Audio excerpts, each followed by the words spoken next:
Hey all, welcome back to the Docker Analogy series where we are learning and mastering Docker each day. Today we are going to discuss on Docker networking. Now whenever we launch any container, it gets assigned an IP on the Docker network. Let's try to see this in action now. So let me bring up my command prompt. Okay, so do we have any container running? So docker ps, no container running, neither do I have any stopped container. That's good. Okay, let's run a container. So I am running a container called to do app1. Okay, I'm running container to do app1, which is mapped to, let's say, host port, container port. Let's run this. Okay, so I have my docker, I have my container running right now. Okay, and I can see that on localhost 3000. I can see it is back in action, right? Okay, now what I want to show you is I want to get into this Docker container and show you the point that I talked to you about, right? Every Docker container, when it runs, it gets assigned an IP address within the Docker network. Let's check that out. So Docker exec -it interactive, and then tty, that is for the sudo terminal. Okay, and then we want to be interactive with that container, right? So let's write the name of the container to do app1, and then the command I want to execute. Okay, I am into the shell now. Okay, let's run ifconfig. Okay, now ifconfig tells you what is the IP address right now I have, okay, which is 17.0.2. that's the IP address that has been assigned to my Docker container. Okay, now let me exit. Let me run one more container. I will run this on 4000 because 3000 port, host port is already taken. So if I try to run this on 3000, it wouldn't work. Okay, now I'm mapping 4000 port, host port, with the 3000 port of my Docker container. I will name this to do app2. So my container is running now. Instead of 3000, I will launch this on 4000, and I should have everything intact. I mean, my application should run. That's the point. Okay, so I have application running on 3000 and then 4000. When I logged into to do app1, or when I entered into the to do app1, when I ran ipconfig, I got the IP address as 172.17.0.2. okay, now let's enter into to do app2, and I will run ipconfig here as well. Okay, now you can see the IP address that has got assigned to the next container to do app2 is 17.0.3. okay, so that tells you that every container which gets launched or which starts running, it gets assigned an IP address within a certain network, right? Now what we are going to do is I'm going to show you a command, okay, which will help you understand this further. Okay, if I run, no, let me exit out of this. So docker -help. Okay, the command is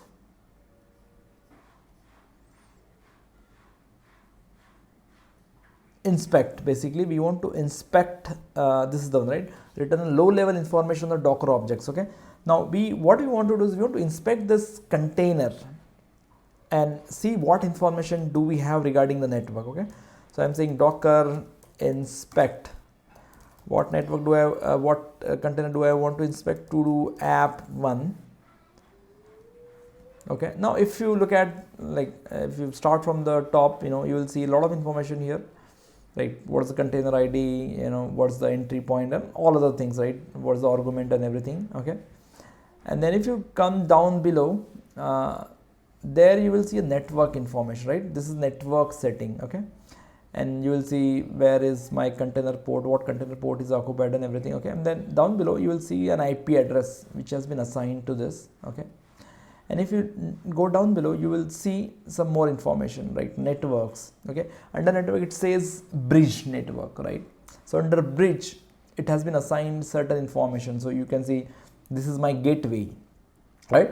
So my gateway is 172.17.0.1, and my IP address is this. More likely this was the first container, as we know. Okay, and it gets assigned the next IP address after the gateway. Now as you know, gateway IP basically refers to a device on the network which sends the local network traffic to another network, right? It has a responsibility to exchange the network or exchange the connectivity. So most likely it's going to be a some network. So now it's going to be some network where we all these IP addresses are getting assigned. So if I now do docker inspect 2, and if I look at the network information of this, so IP address is this, my gateway is same. So both my to do app 1 and my to do app 2 are on the same network. It proves the point. Okay, and how can we check if this is right? Okay, so let me do inspect one more time, and then you see this networks, under networks there's this name called bridge. Okay, now how to check this? So there is this command called docker network, and then I will list the networks. Okay, see, I have a network called name bridge, and the driver is bridge as well. So there are multiple network drivers available, right? So there is a bridge, there is a host, and there is this. I'm not really sure about this one, but we are going to talk about bridge. Okay, and the bridge is a kind of a default network that is available. So when we don't specify any network, all your containers get attached to a bridge network, and that's what happened when we ran docker inspect, and it told us that, oh, it's a bridge network that your container is attached to. Okay, let's get into the details of this specific network, right? If I do docker network -- help, okay, so you have this inspect under this inspect command under this. Let's use this. So docker network inspect. What network do I want to inspect? Bridge. Okay, now if I'm inspecting this, you will get more information, right? So you have this subnet mask, which is 172.17.0.0 and 16. So I mean, all your IP addresses are going to be in this range, and this is my gateway, which was correct. Like if you look at here, this is to do app 2. Our gateway was 170.0.1, and then IP address it got assigned to was 170.17.0.3. And if I launch, let's say, a few more containers, it is going to be in the same subnet mask, because all my containers by default attached to a bridge network. That's what is happening right here. Okay, that's why you are seeing all the IP address that gets launched get assigned into this subnet mask. I have a PPT to showcase that. Okay, so this is what is happening, right? When your containers are launched by default, as you saw, you have this gateway IP 172.17.0.1, and whatever other containers that you launch gets assigned the subsequent IP address. Like the to do app 1 got 172.17.0.2, and the other app to do app 2, it got assigned 172.17.0.3. Similarly, this is the default network which we are referring here as docker 0, which is bridge network. Similarly, you can have your own user defined network, and you can choose to define what is your subnet mask and what are other things you want to specify. For example, your gateway IP. Let's get into the details now. Okay, so what I'm going to do is I'm going to create. So if I do docker network here, okay, you can see I have this command called create. So what it does, it creates a new network. Let's try that out. Okay, so I'm saying docker network create. Let's name this our network as to do app network, shall we? Okay, so our network got connected, created. So if I do docker network ls, I should see that network here. Okay, and it is of type bridge. That's the default network that gets created. Okay, let's inspect this one. Docker inspect this one. So you can see I got assigned a subnet mask 172.19.0, subnet mask 16. Okay, and my gateway IP is 172.19.0.1. Okay, now what I'm going to do is I'm going to so before I assign this network, I wanted to show you one more thing. So if I enter into any of the container, docker exec -it to do app 1 as such, I can choose to ping my another IP, right? Another container 172.17.0.3, right? You can see I'm getting a response. Similarly, if I log into another container to do app2, and if I try to ping the other one, it will ping, right? Because they are in the same network. That's how it is working. Okay. Now what we are going to do is we are going to assign our running container. If I go into to do app2 and if I run fconfig, you can see the IP address it has been assigned to, right? Because it is in a bridge network 172.17.0.9. What I'm going to do is I'm going to so there's this command. Let me run this docker network help. There is this command called connect. Okay, connects a container to a network. Okay, and I want to connect my to do app1 and to do app2 to the new network that we created, which is to do app network, right? So you can see here docker network connect, and then you give what is your network name and your container name. So let's connect this. Okay, so docker network connect to do app network, container ID, container name is to do app1. Similarly, I want to connect to do app2. Okay, now you earlier saw what's the IP address for to do app2, as it was 0.3 like under 172.17, because that was the subnet mask for bridge network, and we saw what was the subnet mask for.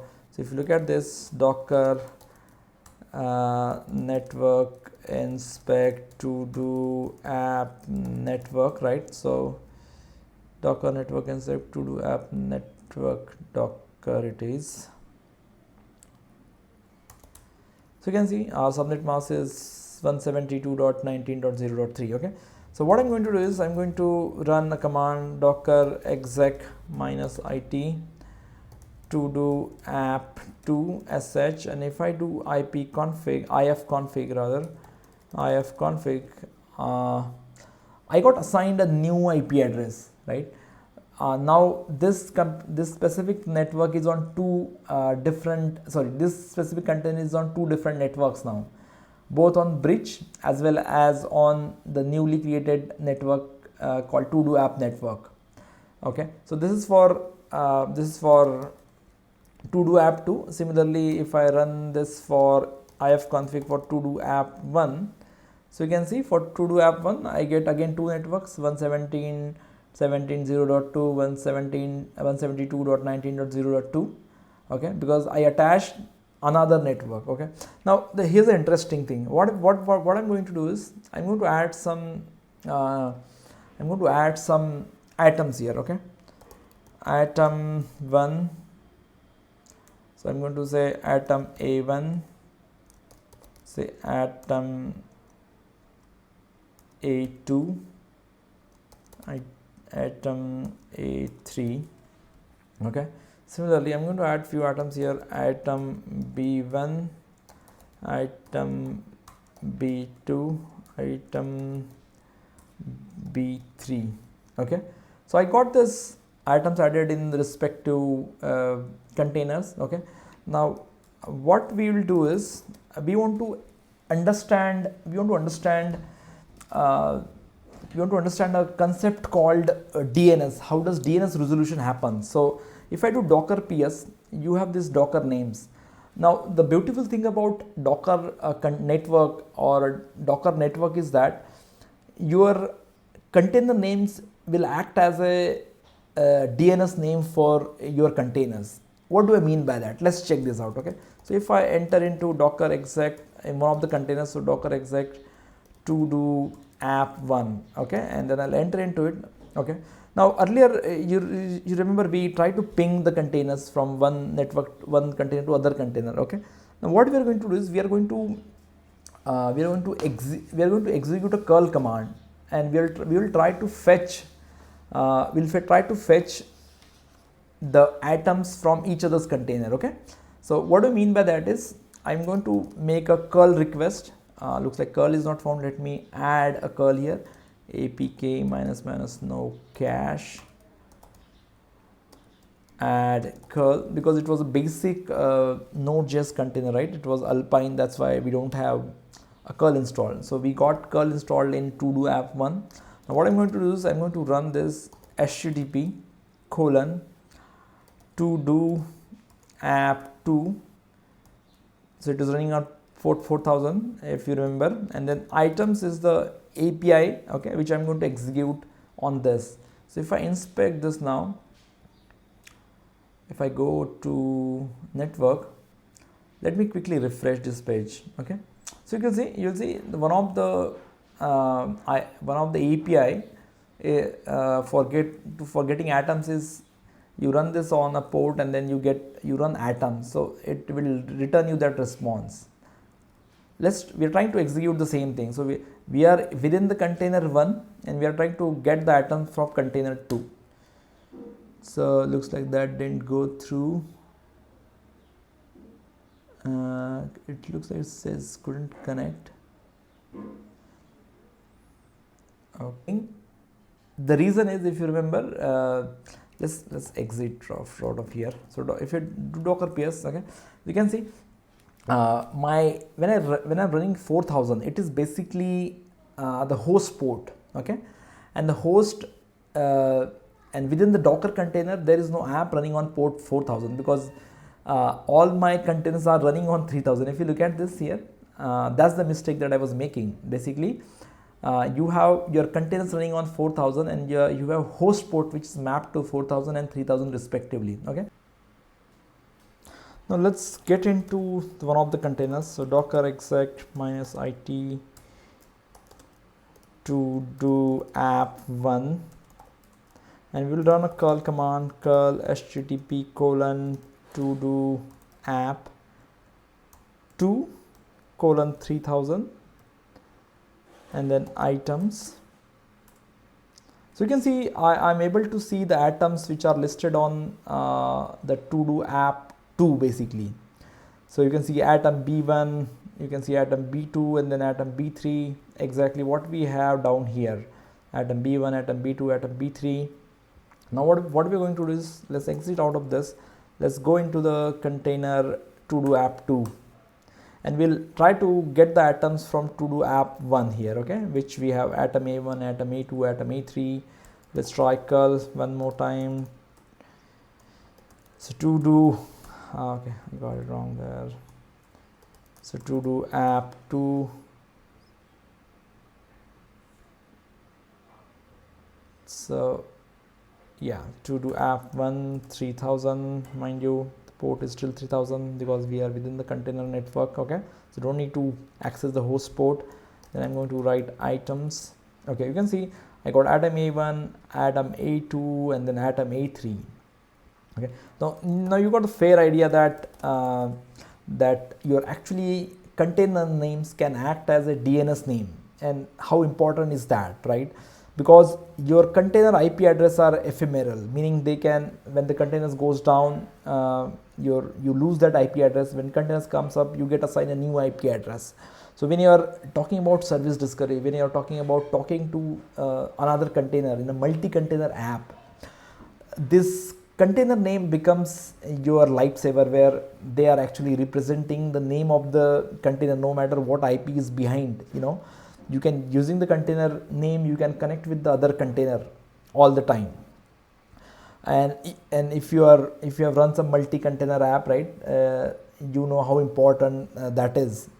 Also, if you have run some website in the past, you can host it on Amazon S3, you can host it on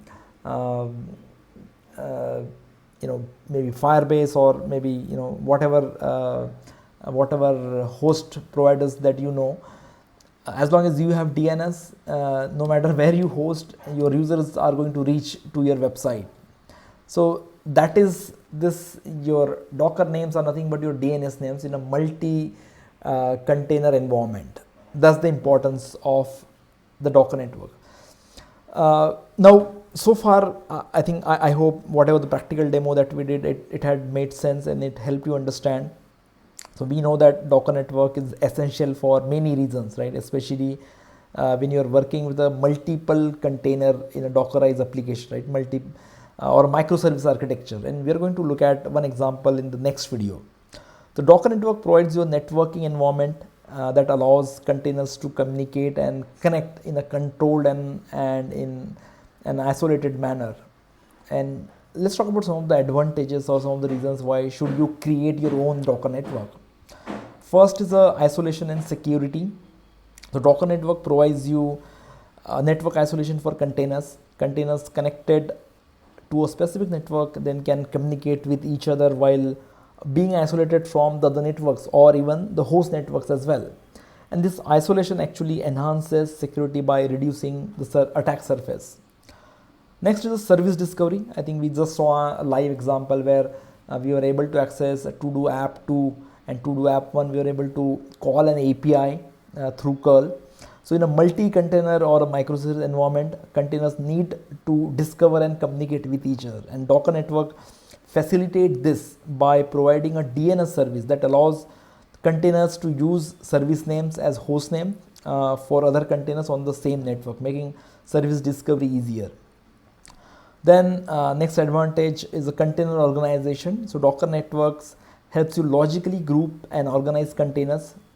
You can create different networks for different parts of your application, making it clear which containers are intended to work together. Meaning you can create a DB network where your MongoDB, PostgreSDB remains in that network. You can create app network where your app containers are staying. You can create some observability network, where your Prometheus and other pods or containers are placed. Next is scalability. Docker networks allows you to scale your application more easily, and you can add or remove your containers from network as needed, and they will automatically discover and communicate with each other. So these are some of the advantages. In summary, I would say creating Docker network is essential for maintaining isolation, enhancing security, enabling service discovery, and organizing containers in a complex applications or microservice architecture. They provide a structured way to manage network communication between containers, contributing to the successful deployment and operation of the container application. I hope this made sense to you. Let's see you in the next video.